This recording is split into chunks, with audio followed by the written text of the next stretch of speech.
নমস্কার বন্ধুরা, পম্পার কিচেনে আপনাদের সকলকে স্বাগত। আজ আমি আপনাদের সাথে শেয়ার করব আমলা ক্যান্ডি। ক্যান্ডি আমরা নানা রকমভাবে বানিয়ে থাকি, তবে আমলকি সিজনে বা এই ঠান্ডার সময় আমলকি দিয়ে ক্যান্ডিটা বানিয়ে দেখবেন অসাধারণ খেতে লাগে।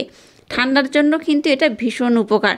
তাই দেরি না করে ঝটপট যেসব বাচ্চারা আমলকি খেতে পছন্দ করে না তাদের জন্য এই ক্যান্ডিটা বানিয়ে নিন। একবার খেলে বারবার বানাবেন। তাহলে চলুন দেরি না করে আজকের এই অপূর্ব স্বাদের ক্যান্ডির রেসিপিটা দেখে নেওয়া যাক। আজকে আমলকি দিয়ে যে রেসিপিটা বানাবো তার জন্য এখানে আমি 250 আমলকি নিয়েছি। আমলকির পরিমাণটা কিন্তু আপনারা একটু কম বেশি করে নিতে পারেন। এরকম একটু বড় সাইজের আর ভালো আমলকি ব্যবহার করবেন, তাতে করে আজকের রেসিপিটা কিন্তু দুর্দান্ত হবে। বাচ্চা থেকে বড় সবাই ভীষণ পছন্দ করবে আর খুব মজা করে খাবে। তো প্রথমে আমলকিগুলোকে আমি খুব ভালোভাবে জল দিয়ে ধুয়ে নেব।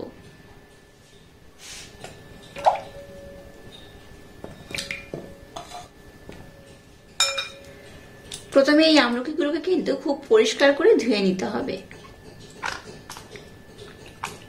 দেখুন প্রত্যেকটা আমলকি আমি খুব সুন্দর করে ধুয়ে পরিষ্কার করে নিয়েছি। এবার দেখুন এরকম ছিদ্রযুক্ত একটা আমি থালা নিয়েছি, এইরকম থালা হলেই হবে। এবার এই আমলকিগুলোকে আমি এই থালার মধ্যে দিয়ে দিলাম। এবার গ্যাসটা জ্বেলে দিয়ে একটা কড়া বসিয়ে জল দিয়ে দিয়েছি।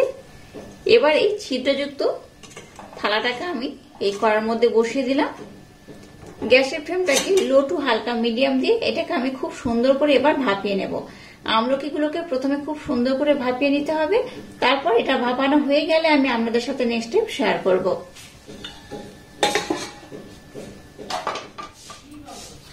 দেখুন এই আমলকিগুলো খুব ভালোভাবে আমি সিদ্ধ করে নিয়েছি আর গ্যাসটাকে বন্ধ করে দিয়েছি, আর এটা বেশ গরম রয়েছে। তো এবার কি করব, এই আমলকিগুলোকে একটু ঠান্ডা করে নেব, তারপর নেক্সট স্টেপ আপনাদের সাথে শেয়ার করব। আর এইভাবে যখন সিদ্ধ হবে দেখে বুঝতেই পারবেন প্রত্যেকটা আমলকি কিন্তু দেখুন এইরকম কিন্তু এই ফেটে ফেটে গেছে। আমলকির মধ্যে যে দাগটা থাকে সেই দাগ অনুযায়ী দেখবেন এইভাবে ফেটে যাবে, তাহলে জানবেন যে আমলকিটা খুব ভালোভাবে সিদ্ধ হয়ে গেছে। তো এবার আমি এটাকে ভালোভাবে ঠান্ডা করে নেব, তারপর নেক্সট স্টেপ আপনাদের সাথে শেয়ার করব। দেখুন আমলকিগুলোকে আমি খুব সুন্দর করে ঠান্ডা করে নিয়েছি আর দেখে বুঝতেই পারছেন। এবার দেখুন এই যে দানাটা রয়েছে এটাকে কিন্তু ফেলে দিতে হবে। এবার এই দানা থেকে আমি সম্পূর্ণ অংশটাকে নিয়ে নেব আর দানাটাকে ফেলে দেব। এইভাবে চাপ দেবেন, দেখবেন অটোমেটিক এইভাবে কিন্তু ছেড়ে যাবে। দেখুন দেখে বুঝতেই পারছেন কতটা সুন্দর হয়ে এই আমলকিটাকে আমি সিদ্ধ করে নিয়েছি। জল ছাড়াই এটাকে কিন্তু এইভাবে সুন্দর করে একটু ভাপিয়ে নিতে হবে বা সিদ্ধ করে নিতে হবে। খুব ভালোভাবে দেখুন এটাকে আমি ছাড়িয়ে নিয়েছি।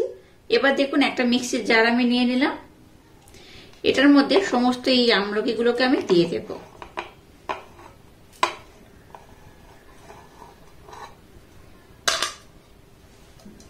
এবার এটাকে আমি খুব সুন্দর করে ব্লেন্ড করে নেব।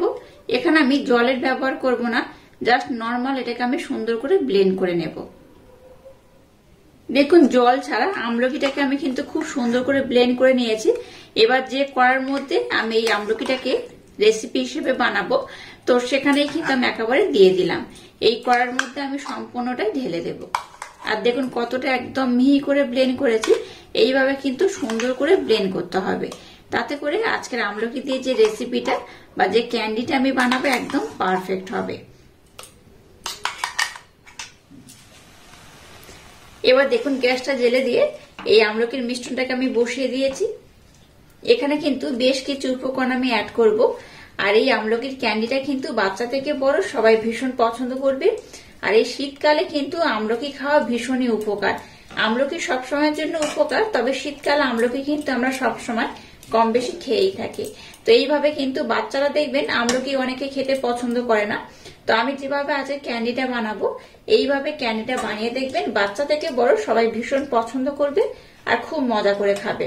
প্রথমে দেখুন আমলকিটাকে আমি 5 মিনিটের জন্য এইভাবে কিন্তু একটু নাড়াচাড়া করে নেব।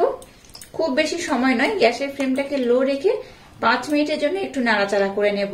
তারপর এখানে আমি বেশ কিছু উপকরণ অ্যাড করব। গ্যাসের ফ্লেমটাকে লো রেখে 5 মিনিটের জন্য দেখুন একটু নাড়াচাড়া আমি করে নিয়েছি। এবার এখানে একটা উপকরণ অ্যাড করব। এই পর্যায়ে এখানে দিয়ে দেবো বিট লবণ, খুব বেশি নয়, ছোট্ট চামচের হাফ চামচ এখানে বিট লবণ ব্যবহার করছি। আর অল্প করে দিয়ে দেবো গোলমরিচের গুঁড়ো। এইভাবে দিলে কিন্তু এটা ভীষণ হেলদি হবে, খেতেও খুব ভালো লাগবে, ঝাল ঝাল লাগবে, টক টক মিষ্টি মিষ্টি লাগবে। তো এখানে আমি ছোট্ট চামচের 3 ভাগের 1 ভাগ গোলমরিচের গুঁড়ো দিয়ে দিয়েছি।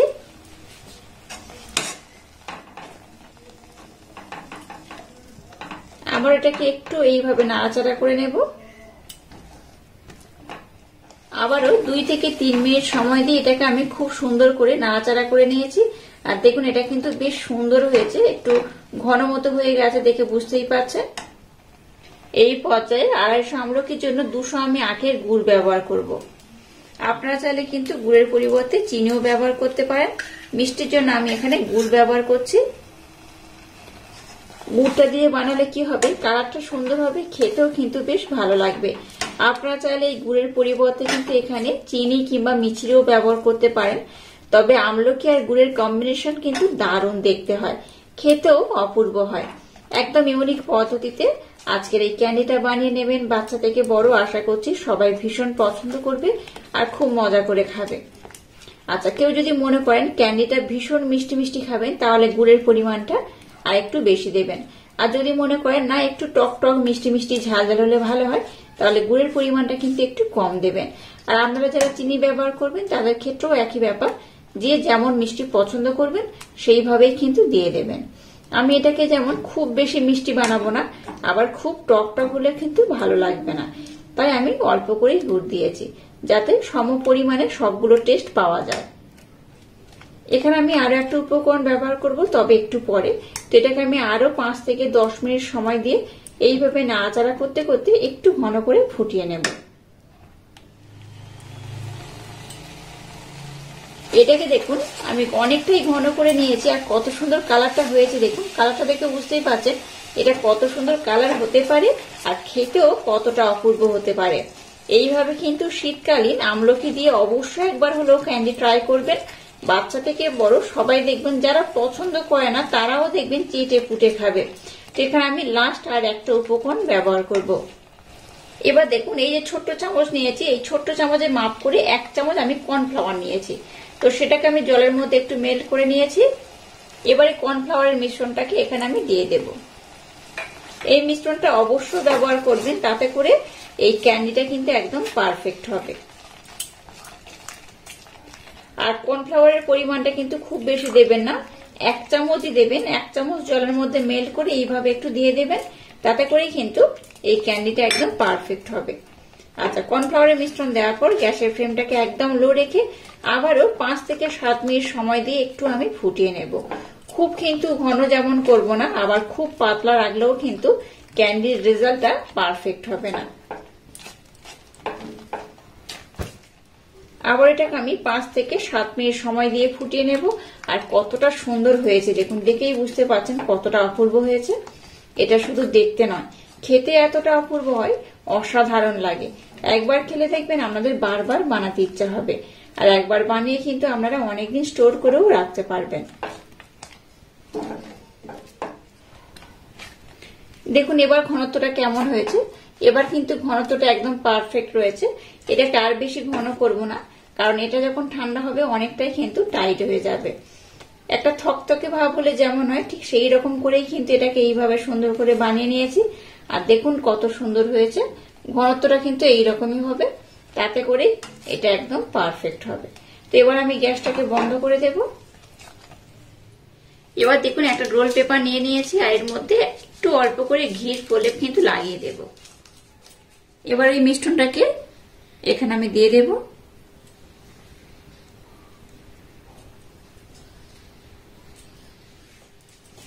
সম্পূর্ণ মিশ্রণটাকে দেখুন এই পাত্রের মধ্যে আমি নিয়ে নিয়েছি। এবার এটাকে খুব সুন্দর করে আমি সেট করে নেব। খুব মোটা বা খুব পাতলা করার দরকার নেই, একটু মিডিয়াম করে বানিয়ে নিলেই হবে। এটাকে আমি খুব ভালোভাবে দিয়ে দিয়েছি। এবার এটাকে আমি রুম টেম্পারেচারে রেখে ঠান্ডা করে নেব। তারপর আপনারা চাইলে কিন্তু নর্মাল ফ্রিজে রাখতে পারেন, নাও পারেন। তো এটাকে একটু ঠান্ডা করে নিলেই দেখবেন এটা খুব সুন্দরভাবে জমে যাবে বা বসে যাবে। তারপরেই কিন্তু ক্যান্ডিটাকে কেটে আমি আপনাদের দেখাবো এটা কত সুন্দর হয়েছে। তো প্রথমে এটাকে আমি 2 ঘন্টার জন্য রেস্টে রেখে দেবো, তাতে করে এটা খুব ভালোভাবে ঠান্ডা হয়ে যাবে। 2 ঘন্টা পর আমি আবার ফিরে আসছি। 3 ঘন্টা পর দেখাচ্ছি এটা কত সুন্দর হয়েছে। দেখুন এটাকে কিন্তু আমি ফ্রিজের মধ্যে রাখিনি, আপনারা চাইলে ফ্রিজের মধ্যে রাখতে পারেন। 3 ঘন্টা পরে এটাকে আমি খুব ভালোভাবে ঠান্ডা করে নিয়েছি। আর দেখুন অনেকটাই টাইট হয়ে গেছে, দেখে বুঝতেই পারছেন। এবার আমি এটাকে কেটে দেখাবো এটা কত সুন্দর হয়েছে। এবার একটা ছুরি নিয়েছি, ছুরির মাধ্যমে এইভাবে কিন্তু আমি একটু কিউব শেপ যেমন হয় ঠিক সেইভাবে কেটে নেব। খুব বড় কাটবো না, একটু এইরকম ছোট্ট ছোট্ট করে কেটে নেব। এটাকে আমি আবারও দেখুন ছোট ছোট টুকরো করে কাটবো। এবার দেখুন ব্লেন্ড করা মিছরি উপর থেকে আমি একটু দিয়ে দেব। এইভাবে দিলে কি হবে, এটা কিন্তু দেখতেও ভালো লাগবে, খেতেও খুব সুন্দর লাগবে। এবার দেখুন একটাকে আমি উঠিয়ে দেখাচ্ছি এটা কত সুন্দর হয়েছে। এই দেখুন মিছরি দিয়ে এটাকে আমি খুব সুন্দর করে কোটিং করে দিয়েছি, আর কত অপূর্ব হয়েছে। এটা দেখতে যেমন সুন্দর, খেতে কিন্তু তেমনই অপূর্ব, অসাধারণ। এইভাবে একবার হলো ট্রাই করবেন, বাচ্চা থেকে বড় সবাই ভীষণ পছন্দ করবে আর খুব মজা করে খাবে। আজকের এই অপূর্ব স্বাদে আমলা ক্যান্ডি রেসিপিটা যদি আপনাদের ভালো লাগে তাহলে চ্যানেলটাকে লাইক, শেয়ার, কমেন্ট এবং সাবস্ক্রাইব করবেন, আর পাশে থাকা বেল আইকনটা প্রেস করে দেবেন। তাহলে টাটা, আবার দেখা হচ্ছে নতুন কোনো রেসিপি নিয়ে।